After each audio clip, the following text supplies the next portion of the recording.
Well, Dad, you and I spend a lot of our time around creative people. Yes, we do. You typically are around artists. I'm typically around other filmmakers and musicians and stuff. And one of the things that I've noticed, and I know you've noticed it, is a lot of times when you're around really creative people, they tend to kind of want to really be free and don't tell me what to do, don't box me in, all this kind of stuff. They don't like a lot of rules imposed on them. Is that super healthy?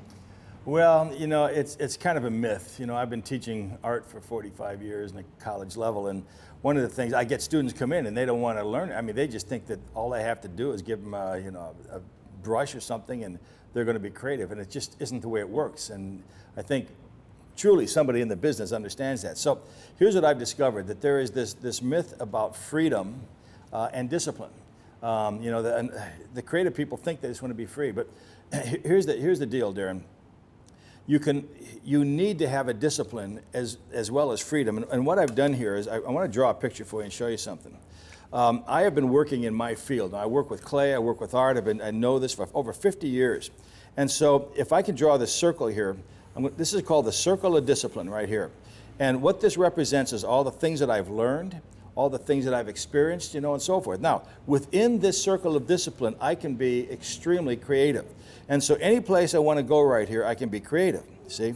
Now, I'll have a new student that'll come in, and he'll like my work, or he'll admire me or something like that. And he says, "Oh, Mr. Wilson," says, I want to create things just like you. But the trouble is, they don't know anything about clay. They know nothing about really art or the principles of art. So they come into my class. Their circle of discipline is only about this big, maybe.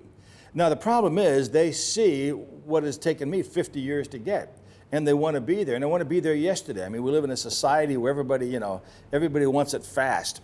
But the trouble is, their circle of discipline, they don't even know how fast clay dries or what you can do with clay. So they really can't be very creative. I mean, face it, if a person is going to be a violinist, and they say, "Oh, I want to be a great violinist," well, they're not going to be really a creative violinist until they learn their discipline. It's only when they learn the discipline that they can be creative.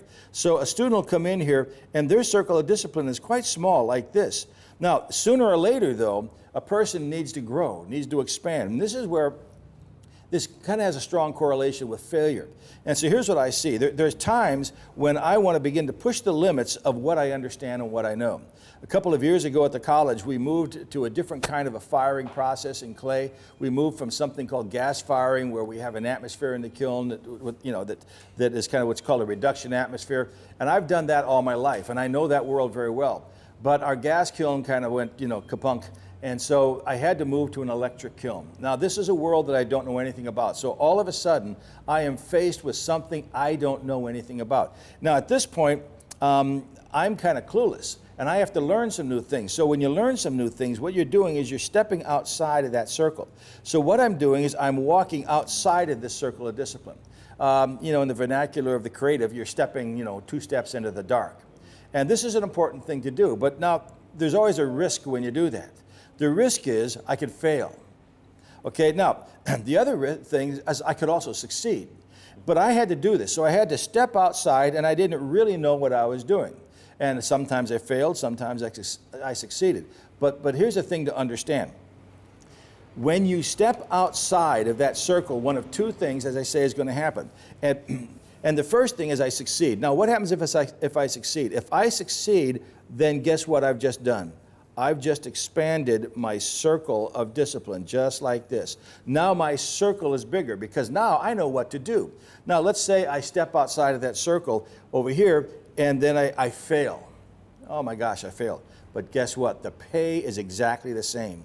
So here's the deal. I failed, but now I know not what to do, see? And this reminds me of the old quote about Thomas Edison. He says, "I know 1,800 ways not to make a light bulb." Mm-hmm.